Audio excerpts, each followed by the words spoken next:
be letting Kelly speak on her subject. And then once she's done speaking, we will go ahead and open it up to a Q&A where you can ask Kelly questions about interviews, tips, and tricks that she has, maybe dive a little bit deeper into one of the topics that she talks about, and or the life of a Sky Angel. So I will go ahead, I'm going to share the screen with Kelly so I can introduce her.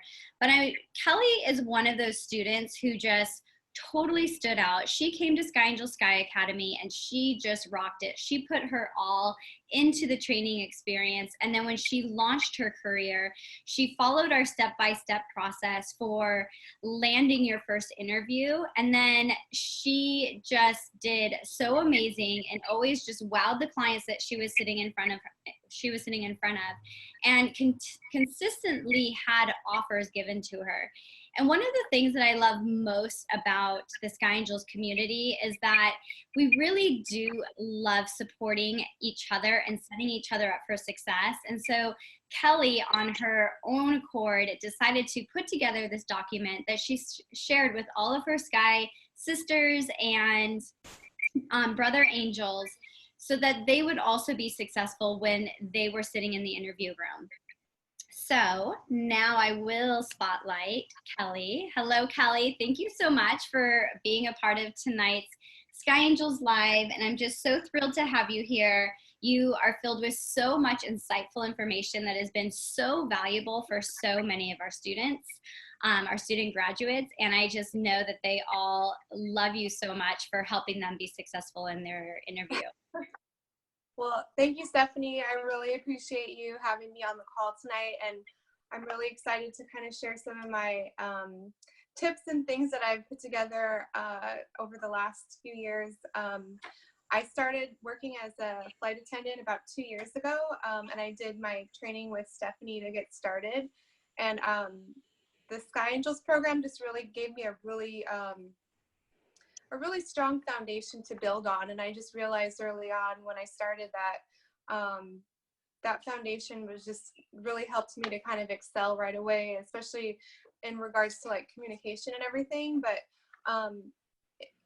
as far as like interviewing goes, I've been working on interviewing for the last about probably a year, because my current account that I'm working on, we found out right after they had just built our team that they were going to be selling our aircraft. So, you know, things like that happen all the time in this industry. And I just thought it would be kind of good to start off with a little bit of a description of how the interview process goes once you finally land that interview, which is, it can be probably 70 to 80% of the challenge. Really, is just to get your foot in the door. It was kind of the hardest part.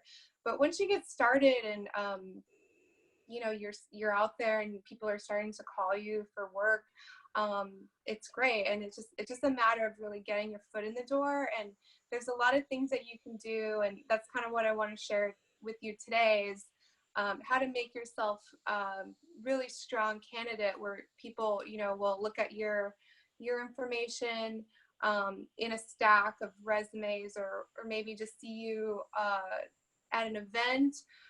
You know, there's a lot of different ways that you can connect with people in the industry, and those are some of the things that I kind of wanted to try to share with you today that I've learned. So first of all, I guess getting started is there's lots of different types of accounts that you can work on as a flight attendant. So early on, before I even got started, I was kind of thinking, which kind of thing do I want to do? And sometimes you don't know right away because you're new. And I realized that, you know, I wanted to work for owners and, you know, do more of like work with people that were, you know, family and an owner, versus like maybe other types of work that you could do could be like with a charter account where they're, you know, chartering executives, and or just contracting. There's a lot of different ways that you can be a flight attendant, and but I kind of knew early on what I wanted to do, and that's kind of where I once you kind of know what area you want to be in, it helps you make decisions to get to that path. But getting started, I mean, one of the most important things too is just to be available.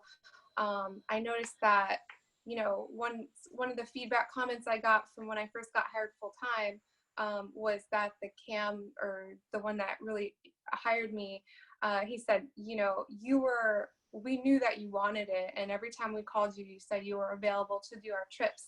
And those trips are interviews, you know, like every time you get the interview process is kind of different in the aviation, because it's not where you just sit down and you have a conversation with like an HR person. It's like a lot of steps. So sometimes that could be the first step to it, where you apply for a job. That's kind of the first thing. And then once you get a call back or an email, they'll schedule a time for you. And then you either do a phone interview, or you can do a video interview, or an in-person.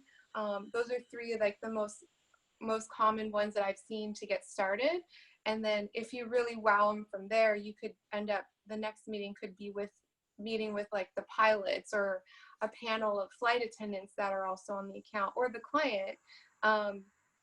That's kind of like what I've seen so far. And then after that, you know, it takes months. You know, it's not just like a quick turnaround process. So you really have to be invested. And that's why I mentioned availability is so important, because if you're not available, you know, you won't get to meet them and, you know, have that face-to-face time, or you won't get that trip. So it's important to kind of like try to balance it when you're first getting started. And it's nice to have a backup job where they're flexible with your schedule, where if you do get a call, and it's usually like last minute when you're first getting started, and they're like, hey, are you available to meet us at the hangar tomorrow or whatever for this interview? You have to say yes. If you want to get your foot in the door, it's like always say yes if you can.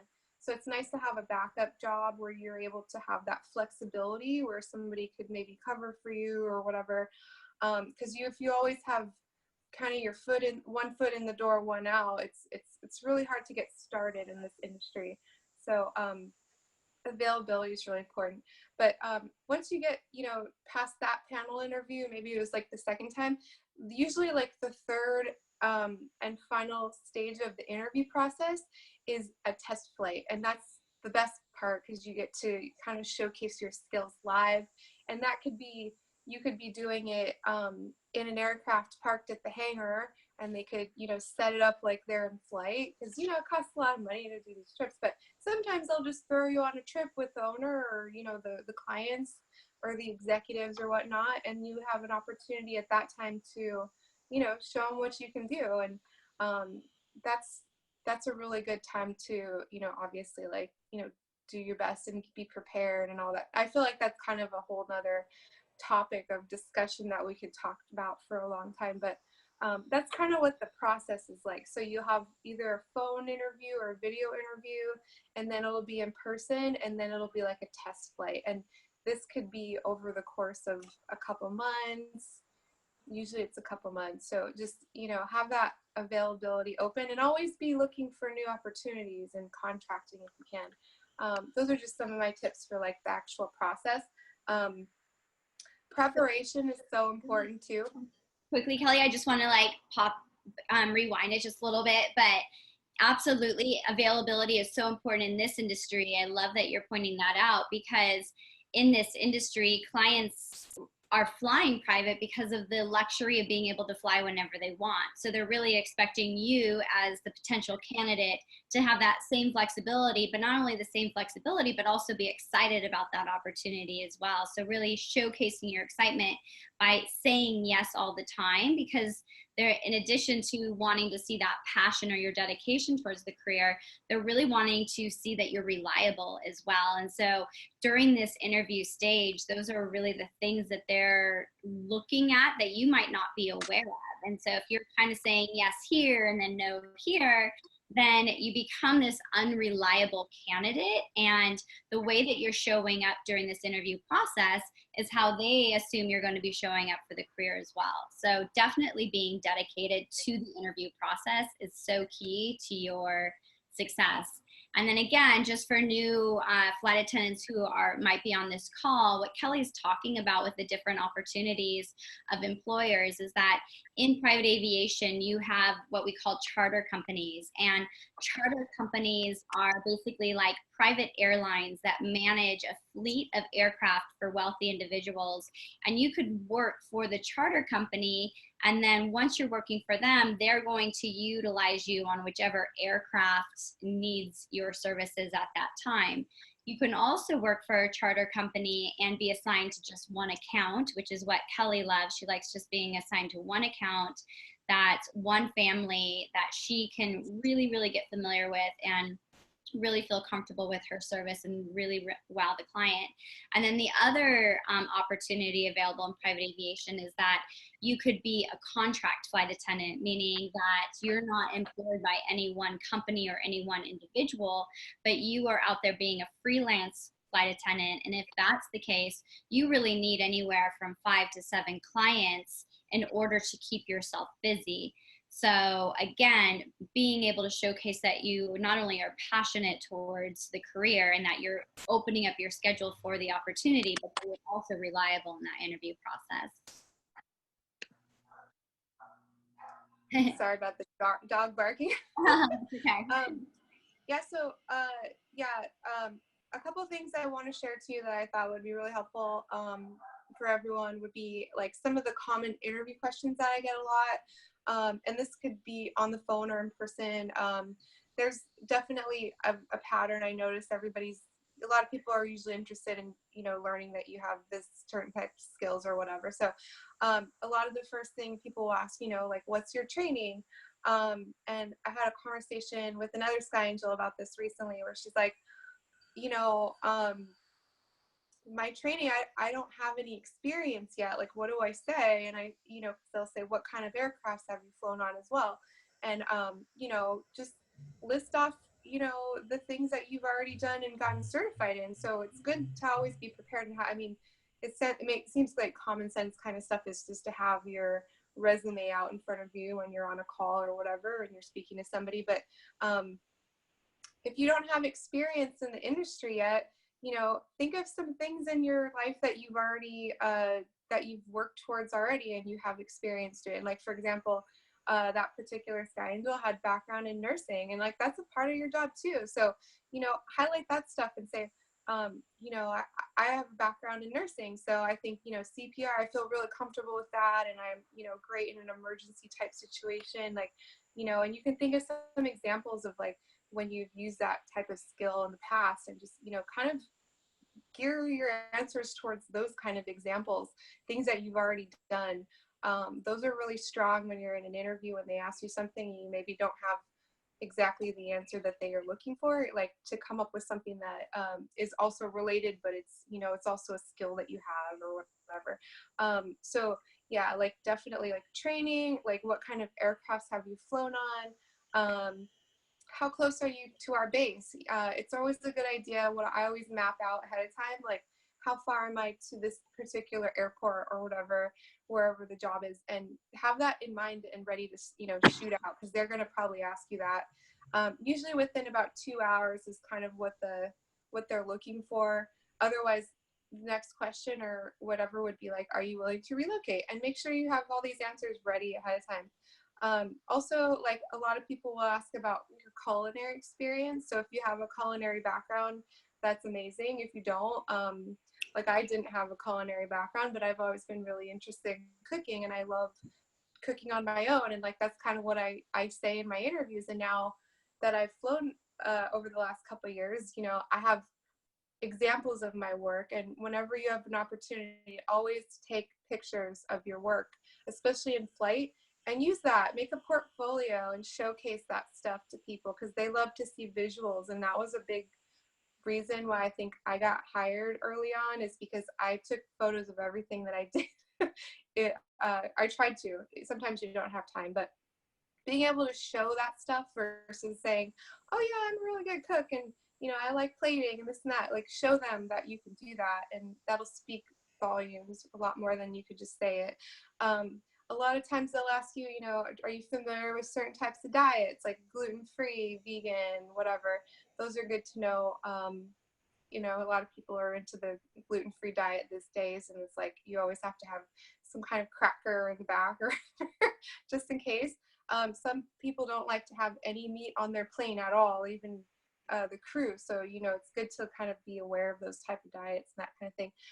Also, a lot of times I'll hear a question like, are you familiar with working with kids or pets? Just, you know, that's always good examples to have ready to go. Like, yeah, I've worked with kids. I used to babysit, or like I used to have a family that I was an au pair or whatever. All those kind of skills are valuable in this industry. Hospitality, culinary skills, nursing, you know, au pair, all that kind of stuff relates to this job, because this job, you're wearing so many different hats, so many skills can be used for it. So use those skills when you don't have experience yet. Those are always good examples when you can pull from those experiences. Also, you know, how comfortable are you doing CPR? I've got that question a few times. Are you tech savvy? Can you, you know, show people how to use the equipment on board? So that's why, you know, when you're not that familiar with a certain type of aircraft, look it up online. That's what I did sometimes when I wasn't, you know, I hadn't worked on a Challenger before yet. And then, you know, I got a trip working on a Challenger and I thought, oh my gosh, how am I going to, you know, figure this out? But it's easy because you can find videos online on Google or YouTube, whatever. Just look it up. You'll find it. Also, crew fit, like how you spend your free time. The crew is also like going to be looking at you. Is this someone that we can work with? Not everybody gets along. So it's like, if you have stuff that you like to do when you're in your off time, they're going to think, you know, do we like to do the same things? Are we going to hang out together? Are we all just going to go to our own separate rooms and just do our own thing? Like, that's also something to think about. And then I might ask you, you know, like, what do you like to do? Definitely, yes, crew mesh is a big part of what I look forward to, like, because you're also in a way interviewing them, like, do I want to work with this crew? Does this seem like a good fit for me? Because that's definitely going to be important to you, especially if you're working with the same team all the time. If you're working on a group full time where, you know, you guys are all switching airplanes and crews and things. I have a lot of friends that are working with management companies or whatnot, and they kind of, I guess, jump around in different planes and stuff, and they have different crews and they can kind of switch around a lot. But if you're like me and you're working with the same crew all the time and the same client, you know, it's nice to know that you like to do the same kind of thing. So confidentiality is a big question that comes up a lot. So, you know, definitely have a good answer for that, like, because confidentiality is so big in this industry. Salary requirements. Do your research. Stephanie's really good about knowing what is normal for your industry, your area, or whatever. Ask her if you have any questions about salary, and make sure you know what you're looking for if it gets to that point. Sometimes it's not really appropriate to like I mean, I would never bring it up in an interview, but it's kind of something that comes up later on the line. But it's good to know like kind of what you're looking for. And then, yeah, availability is my last question. That's their last question usually as well, because they want to know if they like you, when can we work with you next, or can we find a opportunity for you to do a test flight? And you want to know that information right away. So if you have trips booked or something coming up, make sure you tell them, you know, I'm available this day or whatever. So yeah, those are some of the most common interview questions that I get. Stephanie, do you have anything that you want me to add or elaborate on with that? So yes, all really, really great things. I love how you touched on that even if you don't have experience, you have great ways to answer that question. So no, I haven't flown yet. However, these other careers have set me up for success in this field, and they relate really well with each other, and I can see myself being able to apply what I did here at this career in this field. And so they just want to know that you understand the industry well enough, that you understand how previous skills will relate to your success in this industry. And then as far as salary, you touched on that, and that's such a big one, and there's so many variables, and that really is something where you should sit down with somebody who's experienced in the industry and really knows what's happening out there. But I think the biggest thing to recognize is that depending on which location you live in, the daily rate will vary based on that location, and as well as salary. Salary will also vary by location, but it will also vary by account, because you have to remember that you're flying for individuals that own this private jet. So every account could be different. So your friend over here could be making this much money and you're making this much money, and you think, well, we're doing the same job.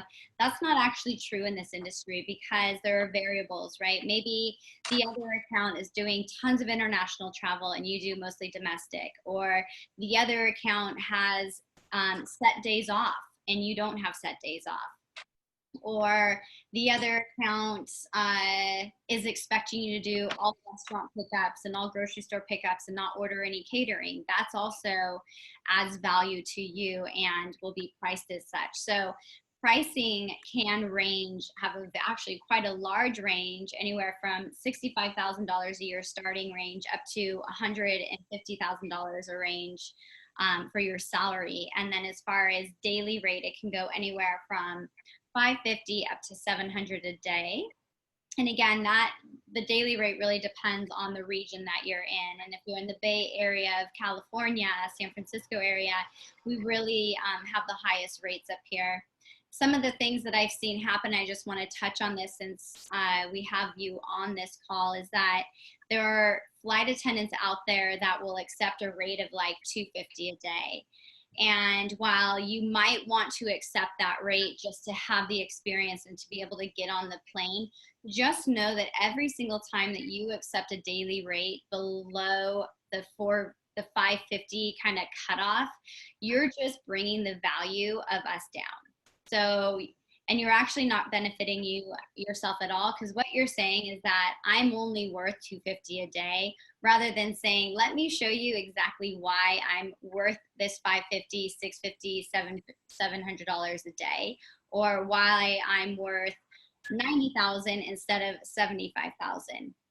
And that really comes to, like Kelly was saying, once you're on the aircraft and you can demonstrate your skills to them and why you bring value to the account, that's when they really recognize that you really are worth that amount of money.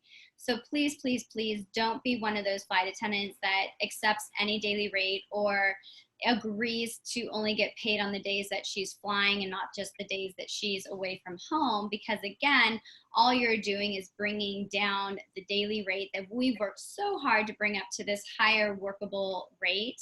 And just know that this career is very challenging and very rewarding at the same time. And part of the benefits and the perks of this career is the value that we get paid in monetary ways. We don't get free flights and things like that. So if you bring down the daily rate, that actually makes it a very hard career to be successful in. So I just encourage you to really know your worth and know that you are worth that $550 and upward a day, and that you're worth that $75,000 a year or upwards, and really not settle for anything less. You want to touch on that, Kelly, at all? Have you had anybody where you've had to negotiate a higher salary, and how you've had to demonstrate your worth through your first couple of interview flights to bring your salary up? Well, for sure. I definitely have done a few trips where the rate was lower than I wanted. But I didn't, usually it's kind of like, that was more towards the beginning when I was kind of getting my feet wet and getting that experience, because that experience is so valuable and you want that. But it's like, the companies that were paying those low rates, they bumped their rates up over the last year and a half. So they started getting more in line with where the industry was at. So I wouldn't be afraid, I think, especially when you're in the beginning of the career, it's easy to think, oh, if I, like you said, like if I lower it, I'll be able to get work. But it just cheapens your look, I guess, or your valuability value as a flight attendant, because you are worth it, and it's a lot of work, doing our job. So that you earn that money hard, you really do earn it. So don't be afraid to ask for $550, especially as a beginner, because you're worth it, and you work hard. I mean, unless you aren't very good, you gotta, you know, work hard towards it and make sure that they know that you are working hard, and it'll be worth it, you know. But yeah, that's kind of all I have to say about salary. I mean, once you get more experience, you can ask for more, and when you're more in demand, you can ask for more. So there'll be opportunities later. Yeah, absolutely. I agree. All right. So at this time, what we can do is go ahead and open it up to Q&A. So everybody who's on this call, it's always so lovely to see your faces. So if you are on your phone or on your computer, if you can turn on your video, we would love to see your faces as you ask these questions and develop that sort of relationship with you. If you are uncomfortable with that, that's okay. But what I'd like is if you all scroll on your phone or tap on your phone or scroll on your computer screen, you will see like a little menu bar pop up on the lower half, and it will have a little chat box. And so you can send us a question via the chat box, and then we can answer it that way. Or you can do a little virtual hand raise, or you can physically raise your hands, and I will then just scroll and click on you. So that's, let's see, there we go. So I can turn off your mic, because right now I have you all muted. So if you're not going to let me see your beautiful faces, then you do need to use the chat box. Otherwise, go ahead and raise your hand. Thank you, Cassandra, for showing your face. Thank you, Kaylee, one of our recent graduates, for joining us. Okay, Cassandra, I'm going to unmute you and pin you so we can see you. And go ahead. Pardon me, I just got off work, so my hair's a little crazy. I was curious to know sort of how you got into networking within the industry. Was it through LinkedIn, or was there social media, or what was kind of the most effective tool for getting into the industry? Kelly? Oh, hi. I think definitely I relied when I first started on the SkyAngel network, just because I didn't really know a lot of people in the industry. So that's a really great place to start, just having this network available to you, because a lot of times when I can't do a trip or whatever, I will refer it to somebody that I know that's good in my area, you know. So that's number one. It's really good. Otherwise, I would say definitely use LinkedIn a lot. When I started, I was in corporate sales for 10 years, so I know how to like market myself, and I was good at networking and going to those opportunities and events and things in my area. So keep an eye out, like look up those NAA or MBAA events. Up here we have NorCal, NBAA as well. Any type of aviation themed event in your area, try to go to it, because there's going to be a lot of people there that could help you, you know, to get your next interview call, or they might pass on your resume or something. One of the things that I did, I think that really helped me, is to kind of create like a brand of myself that I shared with people, and where people could go and look and see what my work was, like have a website. So when you're able to connect with people and share that with them, it's like your virtual portfolio, so to speak. That helped me so much. And it's like a quick click and just say, hey, take a look at my virtual, or like my visual resume is what I called it. And I got so many positive feedback, comments and things and messages back from people, versus like, hi, I'm new to the area, my name's Kelly and I want a job, like here's my, you know, here's my email, call me if you're interested. Like nobody calls you or calls you for that kind of stuff. If you have a link or something to something that you can share with them that's online, it's a lot easier for someone to be like, I don't know if this person is interesting, but I can easily click on this and see for myself. And like, that's kind of what projected me so quickly, I think, into the industry to become successful, because I could showcase my stuff, even though I didn't have a lot of experience. And, you know, people were like, wow, you're pretty good at this, you know, we want to work with you. And so like, I would definitely recommend like coming up with some kind of branding for yourself and create a website. It's super easy. It's like free half the time. If it gets you know, you can pay later as you get more involved in like what features you have on your website and everything. But, you know, create your business cards, create your brand, your website, all that stuff. That really helps. Awesome. Thank you. Mm-hmm. Yes, I love that. And then also, just to also add to that, is networking so important, but also recognize that as you're sending things out, that prospective employers are going to be searching you out. So if your social media platforms do not represent you as a professional, clean them up, because that is basically your visual resume, is everything that you've publicly posted on social media. So you just want to, this is a very professional industry. We're dealing with the world's top 0.01% of the world's wealth, and they are wanting professionals around them. So if you have very risque photos on your, meaning you're in a bikini, right? Just do away with those, keep them private. Maybe start a whole nother social media account that's specifically for professional, and don't even have your actual name linked to these other social media platform. I know that a lot of employers look at that.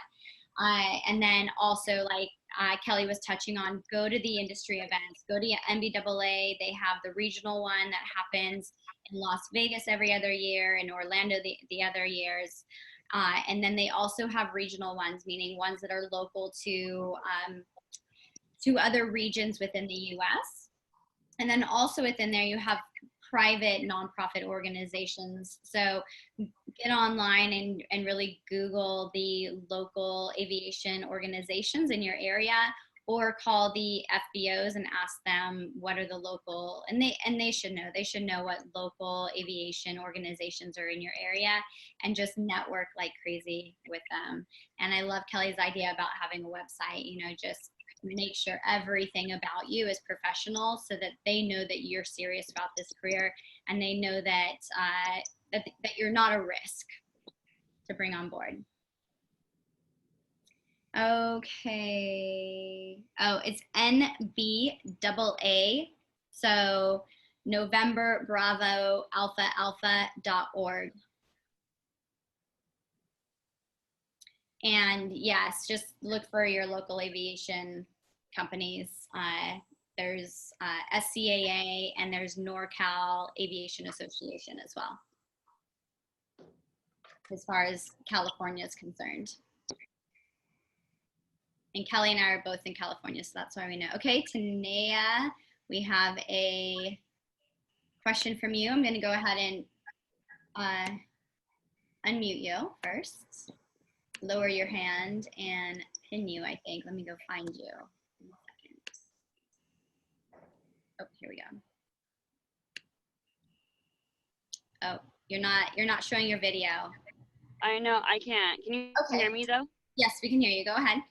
Sorry, I'm driving in New York traffic. Okay. This is another one of our Sky Angels. Welcome, Tanea. Thanks.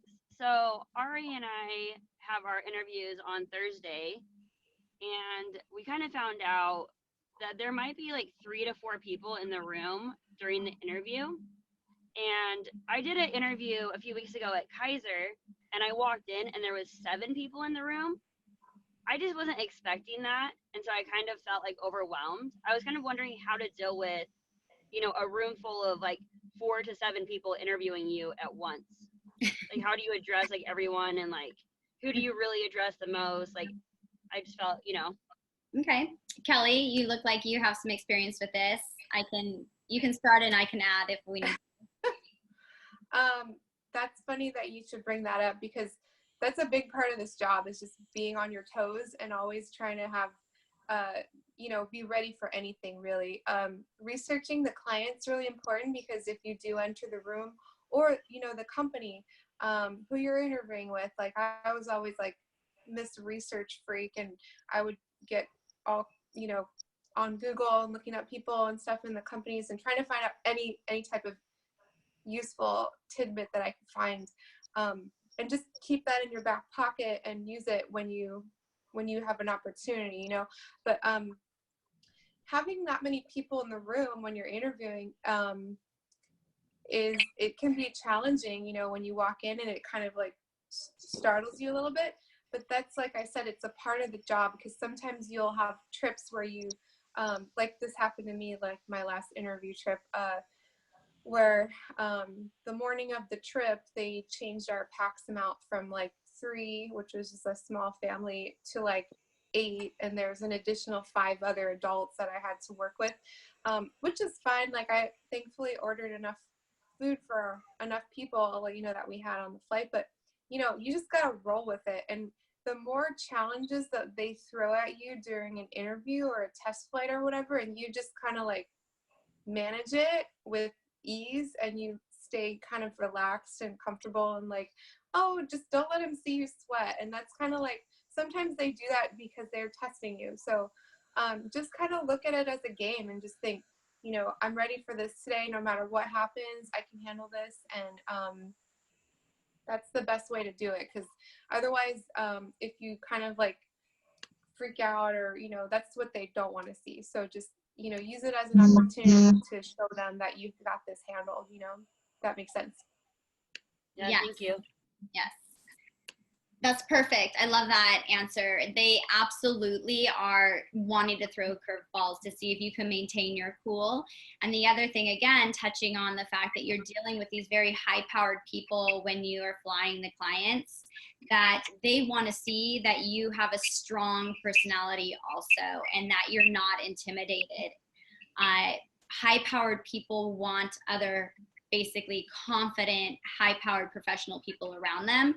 So if you walk into an interview room and you show that you're nervous, or that you're caught off guard or intimidated by the number of people that are in the room, that's going to speak volumes to whether or not you can actually show up to the stresses and the demands of the industry. So when I walk into a room like that, where I was expecting one and there's more than one, that's the perfect opportunity for you to own your show and address everybody in that room and introduce them. Be confident, look every single one of them in the eye, go and shake every one of their hands, and really show that you don't falter under pressure. All right, we have another question. iPhone, she says, this just happened to me. I was called in for a tour of the hangar and walked into a room with 3 people. Yes, so it kind of sounds like that's the norm in the industry. And again, in aviation, you have to expect the unexpected, and it cannot knock you off kilter, because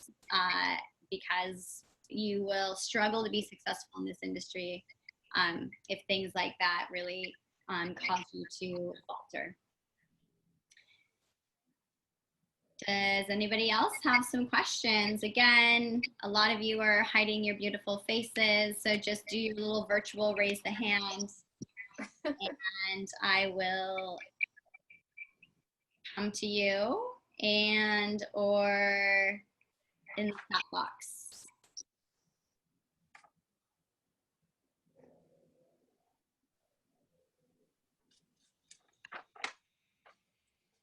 Give it a little bit more time.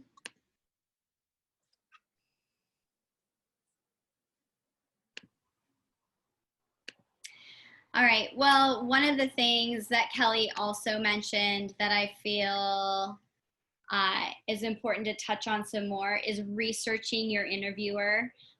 Whether or not you know it's going to be a whole room full or not, at least research the person who you have been most interacting with, who has called you in for the interview, or go ahead and ask that person, am I interviewing with you, or who will I be interviewing with?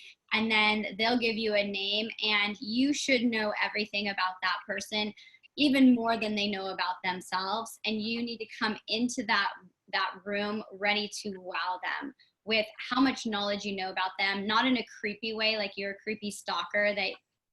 No creepy information, but where did they go to college? What's their favorite sport? Do you have a connection with where you graduated from college, or a sport that you like, or a vacation spot that they mentioned that they love, or another company that they've worked for? Those are all really, really good things. Okay, great. We have some hands coming up. So I'm going to go here, unmute, and let's see, who's it going to be? Kia, go ahead and ask your question. Let me unmute you.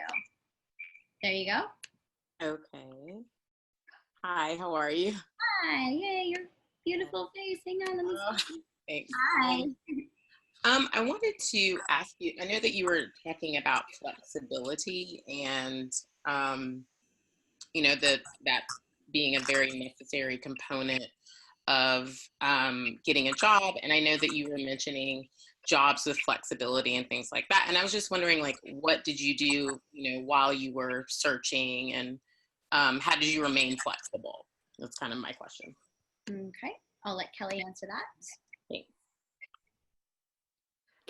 Well, during the time that I was working on becoming a flight attendant full-time, because that was kind of my goal, I was coming from a sales background, so I decided I was going to retire from sales because I didn't want to do it anymore. And thankfully, throughout my sales career, I always had side jobs. So I like to have side jobs because it kept me sharp conversationally. It allowed me to meet a lot of people in my area. And some of those type of side jobs were, bartending, working promotional work. I worked for like lots of different promotional companies in the Bay Area.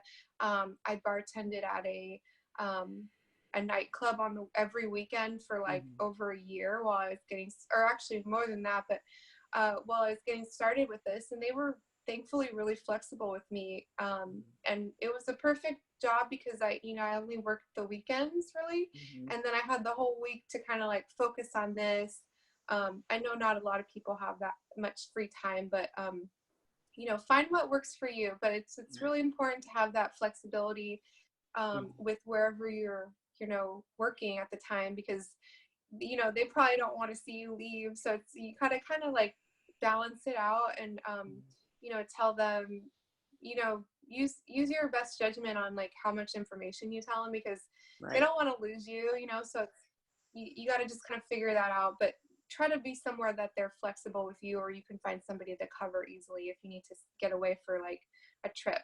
And with that, in that line of thought too, another thing that was a challenge for me, just want to mention this on the call because it's definitely something that I thought was a challenge, like I said, is having some money saved away, because some of these trips, when you go on, you have to pay for everything and then you get reimbursed later. And start working on your credit situation, because if you don't have a lot of free, if you don't have any leeway that way and you're really tight month to month on your money, it's going to be really hard for you to accept a really nice trip, even though it's worth it. Eventually when you get paid, you're not going to be able to pay for it while you're on it. And it's kind of hard to be like, hey, pilot, do you mind paying for my room? And it's like, you don't really want to be in that position, but it's hard at the beginning. And that's why I wanted to mention it, because it's really important to kind of build your credit and try to like, get your lines increased and that kind of thing in preparation for this career, because it does require a bit of cash flow just to have available to do those trips. Like for instance, one trip I did, it was only like four or five legs or whatever, a couple days, but the owner, or the person that was the lead, he was like really adamant about having food from all these specific restaurants, and he wanted basically one of everything on the menu. And it was like, it added up really quick. By the time that trip was over, I had spent almost $3,000 on food just alone, not to mention like hotels and stuff. So it's kind of like, oh, good thing I had extra money, but it's like you have to build that credit, and then it'll kind of work itself out once you start getting paid and everything. But just so you know, that's something that was a challenge at first. So keep that in mind. Awesome. Thank you so much. Thank you. Thanks, Kia, for being brave and raising your hands. All right, we have another question from Tanea. Go ahead, Tanea. Yeah, I wanted to touch base on when you were kind of saying like, know your worth and like don't accept jobs for like less than you feel you should. Like when do you like, because Kelly was saying in the interview to not really talk about that. When do you talk about that? Yeah, that's a good question. It depends on where you're getting your job from. If it's through a management company, like Solaris or Jet Edge or one of the bigger ones, like that's who I work for now. They have a pretty much set rate that you get paid depending on what the aircraft is sometimes. But if you're accepting a job and it's from like BizJet Jobs or online or something, usually they'll list what the pay rate is. Otherwise, you tell them what your rate is and you say, this is my rate and I just want to cover that before the trip. You always want to talk about it before, if you get to that point.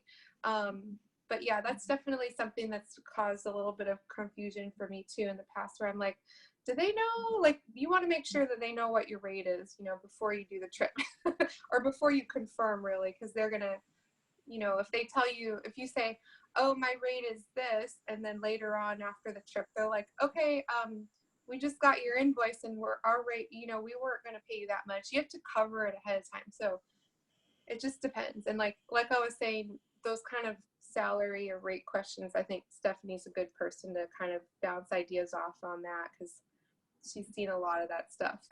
And I've called her before for questions too.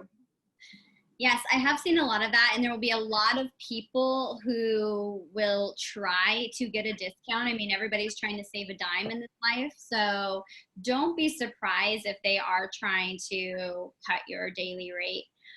Ways that I've, suggest to our SkyAngel graduates is that, for instance, this was a SkyAngel out in Florida, and they wanted to pay her, I think it was $500 a day, and she wanted her rate to be $550 a day. And so my suggestion was to her was to say, okay, I will accept this trip at your $500 a day rate, because you don't yet know the level of service that I'm going to be providing to the client. And I understand that we'll use this first flight as like an interview opportunity for you to really, for me to really showcase my skills to you and show you that I'm worth that $550 a day. And then you get on the aircraft and you wow them, right? So part of that conversation on the front is of saying, like, I'll accept your daily rate of $500 if, however, you hire me for a second trip, my daily rate is $550. And when they call you again, just remind them of that. Okay, I just want to remind you that since you're calling me back for another trip, it means that you understand the level of service that I'm providing for the client, and you're accepting my daily rate of $550. Is that correct? And they'll say, yes, absolutely. Wow, you totally wowed us. You wowed the lead, and you're worth that $550 a day or whatever that negotiated rate is.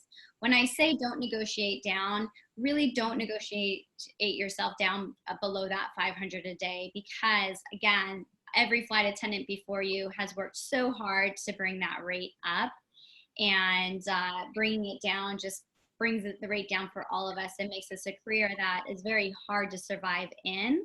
And like Kelly said, you are worth that, because the demands of this career are very severe in the expectations of the level of service that you need to provide for them. So in those cases, that's when I would negotiate. And then as far as like a salary negotiation, again, this is something that's negotiated once the job is offered to you. Don't bring it up prior to, because you really want to showcase your passion for the career, not your passion for the money. And if you're talking about money in the very first interview, then they think that's all you care about, right? So first showcase your value through the level of service that you want to provide. They offer the job to you, and then that's when the negotiations begin, right? That's when you need to ask those variable questions I touched on earlier about, well, is this more domestic versus international? Is there a schedule associated? Do I get actual days and vacation off? Are there benefits, right? And all of those variable situations are what create the desired salary for that particular position. All right. All right, we have about 11 minutes left in the call, and I do like to respect everybody's time. Oh, Kia has another one. All right, I'm gonna let a few more questions in, and then we will wrap it up. So Kia, I had one more question. Does the Sky Academy, Sky Angels, do you guys provide CPR training? Or is We that something you have to do? don't provide it. It's not part of our all-inclusive course. What we suggest is for the student to attend either the Red Cross or American Heart Association prior to arriving at Sky Angels Sky Academy, so that you already have that knowledge. You know, if you know CPR, if you go through that training, you should be able to apply that in any environment. So I don't see any true value in doing that through an aviation training academy. Okay, thank you.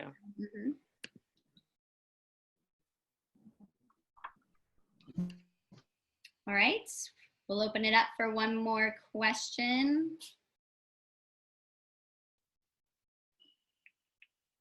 Do I see any hands being raised? No hands.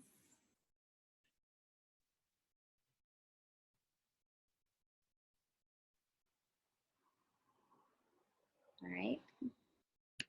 Kelly, you want to say any last words before, whoops, you're muted, 1 second. I just saw a quick question that said about pictures are mandatory for resumes. No, not at all. But it's like I said earlier with the visual thing, people respond more to visual. That's just how they are, you know, like if you have a picture, always have a professional photo of yourself if you're going to use it on your resume. Otherwise, don't include one. That's my take on that. Yeah, no kiss I think, no selfies. Yeah. What else, Kelly? I'm sorry I interrupted you. Oh, I think probably the last thing that I wanted to touch on is just kind of like follow-up etiquette and like dealing with people in the industry, because the aviation industry is really small, and a lot of people they either know each other or have worked with each other or whatever along the line somewhere. So treat everybody with respect, especially when you're on your job hunt and you're reaching out to people on LinkedIn and you know, through Facebook, or a lot of people connect, you know, through Facebook and Instagram and LinkedIn. It's like that's a lot of different ways to connect. You know, it's like I think for me personally, I like to keep my Facebook personal. You know, my Instagram is a little bit more for like flight stuff, like people that I don't really know that well, and then LinkedIn is like just professional only. So respect people's boundaries if they're not connecting with you, and like if they do offer you advice, be nice, say thank you. You know, don't just kind of like, you know, ask people for time and then, you know, don't respond, or like just, you know, saying thank you goes a long way. So that's just something I wanted to touch on. And always say thank you when you have if anyone that's interested in like you at all for work or anything, if you have their time and you talk to them on the phone, or if they're emailing you, always make sure you say thank you or something, because it goes a long way and they'll remember you.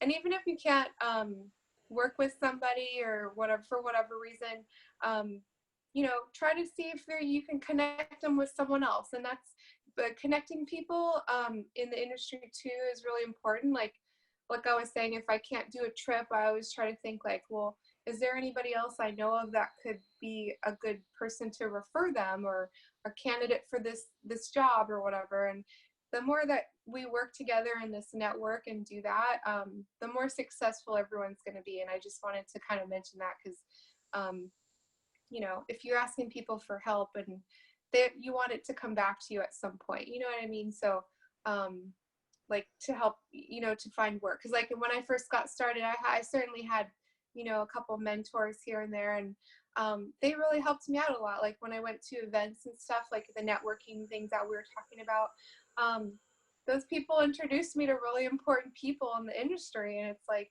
that's, you know, they're really deserving of like saying thank you. So just kind of keep that in mind, like be appreciative of people that help you along the way, because those people could potentially be your boss later or whatever, you know.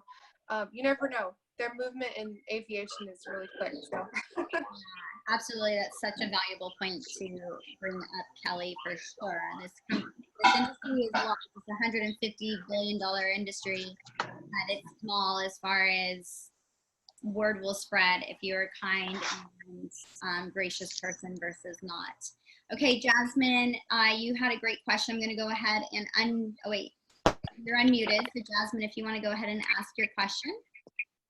Yeah, just booked for a 10-day trip. And I just wanted to clarify, I just confirmed it through email. There's been a itinerary sent, but I wanted to clarify if hotels and if there was a per diem. At that time when I confirmed it over the email, he wasn't very clear. So how do I go about that professional? So just so you know, in private aviation, per diem strictly means food costs. So if they're offering a per diem above and beyond your daily rate, that's specifically for food, and hotel costs will be reimbursed for you. So the best way to ask that question, I guess, is just to ask and just say, just to clarify, I just want to confirm that my daily rate is XYZ, my per diem rate is XYZ, and hotel costs and all other trip expenses are being reimbursed by the client. And that's pretty standard, but again, if you just need peace of mind, and I don't know the client that you're working with, so definitely if there's any gray areas, you want to clear those up before you step on the plane. But just ask, Jasmine, just simply ask that. But just so you know, the correct industry norms is that per diem is strictly usually just food costs when you're on the trip. Okay. And as far as the hotel costs, a trip I just got off of, the pilot took care of that in the company. And that was my first one internationally. So how, moving forward, how would I specify that before a trip? So when you get in touch with your PIC and you call him to get more details about the trip, that's when I would ask them, just go, do you pick up the cost of the hotel, or should I be paying for those? Typically you're in charge of paying for that, but like I said, every account is going to be different in how they run it. So some pilots will pay it because it's just easier for billing, especially if you're contract and they're full time. But a lot of times they don't want to deal with the billing, and so it's up to you to, again, have the credit card, have enough money in your bank account or a high enough credit limit that you can assume these costs yourself on the front end and then be reimbursed for those later. So again, every account is different, so it's okay to ask the PIC, on this account, will you be covering hotel costs, or will I pick those up when we're on our trip? Okay, so much. Bye. Bye-bye. All right, so we only have 2 minutes left in this call, so I do want to be respectful of everybody's time and wrap it up. If you are jumping on this call and you are thinking about getting into the industry, and SkyAngels is one of the companies that you've been researching as far as your training academy, the best way to start your career with SkyAngels is to go to our website and complete our online training application, or an online application for acceptance into Sky Academy. And our application process is 2 parts. The first one is the written application online, and then our second part is the virtual face-to-face. So if you move from step 1 into step 2, then you will be meeting with one of our Sky ambassadors. And the vetting process is to ensure that there's a good relationship that's going to take place between you and SkyAngels Sky Academy, and that you have the skills to be successful in this industry. One thing that we are 100% supportive of is making sure that we are only taking your money if we know that you have the skills that will make you successful in this career, because we realize that it is a big investment for you. So if we don't see that during the application process, it doesn't mean that this isn't the right career for you. What it probably means is you need to kind of step away from it for a second and maybe get a job at a hospitality, in a hospitality field, like Kelly was saying. She would bartend or do promotional events, things that get you more familiar with hospitality and high-end service, because this really isn't an entry-level career. This is a very high-level career. And so if you're jumping into it with the expectation that that this is an entry-level career, then that will come across in your application And again, it'll be very hard for you to be successful in this industry and when it's very competitive and high demand. So again, we would love to see you at Sky Angel Sky Academy. We'd love to see you soar in this career, and we hope that we're the training academy that you want to do that with. And again, just go to www.flyskyangels.com and click on our application and start the process there. If you found us on Instagram, just click on the link in our bio, and that will also walk you through more of our process as well as more information about the industry. And I highly recommend, we have tons of great information on our frequently asked questions page, as well as our blog page, where you can find tons of more information, again, about our company, but also more importantly about what you can expect in this new career. So that wraps up our call. Again, I'll put the spotlight on Kelly since she was our guest speaker and she was so wonderful. Kelly, thank you so much for sharing all your sage advice with everybody that was on the call today. I just really appreciate you, and I appreciate everything that you've brought to the Sky Angels community. My pleasure. I'm happy to help. If anybody has questions, feel free to reach out to me on like LinkedIn or whatnot. I'm happy to help answer any other questions you have. And Kelly, what is your Instagram handle so that they can reach out to you that way? My Instagram is your go-to FA, like your go-to flight attendant. Okay, perfect. And Kelly is Kelly Carrillo on LinkedIn, and she's super great and a wealth of information to get involved in this industry and or to launch your career now that you've completed your training. So thank you everybody for joining the call. And again, this will be recorded and we will post it on our website if you want to keep revisiting all of this wonderful information as you continue to launch your career. Good luck, everyone. Thanks. Bye, everybody.